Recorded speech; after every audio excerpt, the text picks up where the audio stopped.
नमस्कार। आज हम इस पहेली को थोड़ा समझने की कोशिश करते हैं कि क्यों हर किसी के लिए बेहतर जिंदगी का मतलब एक जैसा नहीं होता। विकास की चाहत सबके लिए अलग क्यों है?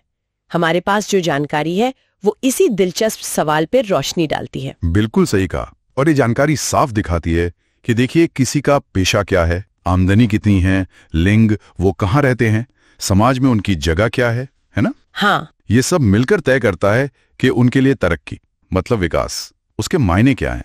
कोई एक परिभाषा सब पर लागू हो ही नहीं सकती। तो फिर चलिए कुछ किरदारों के नजरिए से देखते हैं, समझते हैं कि ये सपने और जरूरतें कितनी अलग हो सकती हैं। शुरुआत करते हैं एक ऐसे खेतीहर मजदूर से जिसके पास अपनी जमीन नहीं है। उसके लिए सबसे जरूरी क्या होगा, क्या लगता है? हाँ, मतलब उसके लिए तो सबसे बड़ी चाहत यही होगी कि ज्यादा दिन काम मिले, शायद मनरेगा जैसी योजनाओं में, और दिहाड़ी थोड़ी बेहतर हो जाए।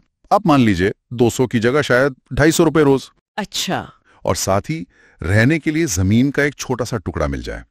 ऐसा इसलिए क्योंकि उसकी रोजी रोटी, उसका गुजारा, वो पूरी तरह इसी रोज की कमाई पर टिका है। हाँ बिल्कुल, यानी उसके लिए विकास का मतलब है एकदम बुनियादी सुरक्षा, पेट भरने की, सिर छिपाने की। अच्छा, अब इसका बिल्कुल उल्टा सोचते हैं। एक बड़ा उद्योगपति या कोई फैक्ट्री का मालिक, उसकी प्राथमिकताएं क्या होंगी? देखिए, उनकी जरूरतें तो एकदम अलग पैमाने पर होती हैं। हाँ, जैसे माल लाने ले जाने के लिए अच्छी सड़कें चाहिए, बंदरगाहों तक आसान पहुंच हो, सस्ती और भरोसेमंद बिजली मिले, टैक्स कम हो और कारोबार के लिए नियम कायदे थोड़े आसान हो।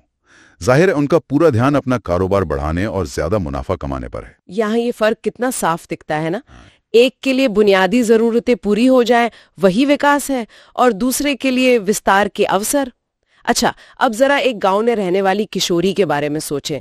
जानकारी के मुताबिक उसकी क्या इच्छाएं हो सकती हैं? ये भी बहुत दिलचस्प है। उसके लिए शायद सबसे जरूरी है कि स्कूल पास में हो, जहां वो आगे पढ़ सके। हाँ, स्कूल आने जाने के लिए कोई सुरक्षित साधन हो, जैसे साइकिल मिल जाए शायद, और घर वाले उसे आगे पढ़ने दें, मतलब जल्दी शादी ना करें। हाँ, ये बहुत जरूरी बात है। हाँ, तो ये सिर्फ पैसे की बात नहीं है, ये अपनी जिंदगी बनाने का, अपनी मर्जी से जीने का एक मौका है। तो यहाँ शिक्षा सिर्फ किताबी ज्ञान नहीं रह जाती, बल्कि वो आजादी और बेहतर भविष्य की एक तरह से कुंजी बन जाती है। अच्छा, इसी सोच को अगर हम शहरी नजरिए से देखें तो एक पढ़ा लिखा बेरोजगार नौजवान, उसकी क्या स्थिति है, उसकी क्या चाहत होगी? हाँ, शहर में देखिए, एक डिग्रीधारी बेरोजगार युवक, उसकी सबसे बड़ी चिंता है एक अच्छी पक्की नौकरी पाना। बिल्कुल। जिसके लिए शायद उसे कुछ और हुनर, कोई स्किल सीखनी पड़े। उसके पास शिक्षा तो है, पर जब तक रोजगार नहीं मिलता वो डिग्री भी मतलब अधूरी सी लगती है। हाँ, सही बात है। और नौकरी सिर्फ आमदनी की बात नहीं है, वो समाज में इज्जत भी दिलाती है ना? ये बात भी गौर करने वाली है कि सिर्फ शिक्षा अपने आप में काफी नहीं है, अवसर मिलना भी उतना ही जरूरी है। अच्छा, एक और अहम पहलू जो इस जानकारी में सामने आता है वो आदिवासी समुदायों से जुड़ा है। ओडिशा की नियमगिरी पहाड़ियों का जिक्र है। उनके लिए विकास का क्या मतलब है? बिल्कुल, ये बहुत महत्वपूर्ण उदाहरण है। नियमगिरी के आदिवासियों के लिए वो पहाड़ और जंगल सिर्फ कोई संसाधन नहीं है, वो उनकी जिंदगी है, उनकी आस्था, उनकी पहचान का अटूट हिस्सा है। वो वहां बॉक्साइट खनन का विरोध इसलिए करते हैं क्योंकि इससे उनके पवित्र स्थल नष्ट हो जाएंगे, उनकी जमीन छिन जाएगी और उनके जीने का पूरा तरीका ही तबाह हो जाएगा। तो उनके लिए अपनी संस्कृति और पर्यावरण को बचाना, यही विकास है। तो इन सारे अलग अलग उदाहरणों को देखकर क्या तस्वीर उभरती है?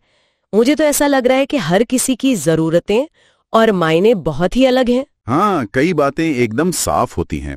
पहली तो जैसा आपने कहा, जरूरतें बेहद विविध हैं।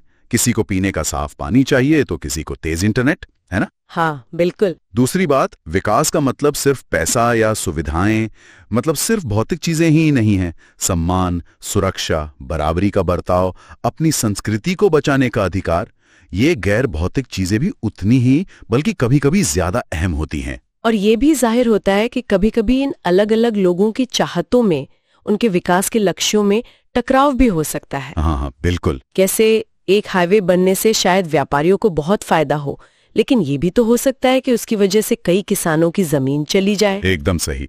और इसीलिए ये बात इतनी महत्वपूर्ण हो जाती है कि विकास की कोई भी योजना बनाते समय उससे जितने भी लोग प्रभावित हो रहे हैं, उन सभी समूहों से बात करना, उनकी राय लेना बहुत जरूरी है।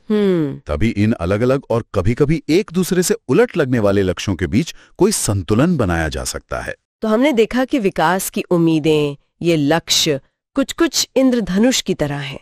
हर रंग की अपनी अहमियत है, अपनी जगह है, और ये अलग अलग इच्छाएं लोगों के हालात, उनकी जरूरतों और उनके अपने सपनों से तय होती हैं।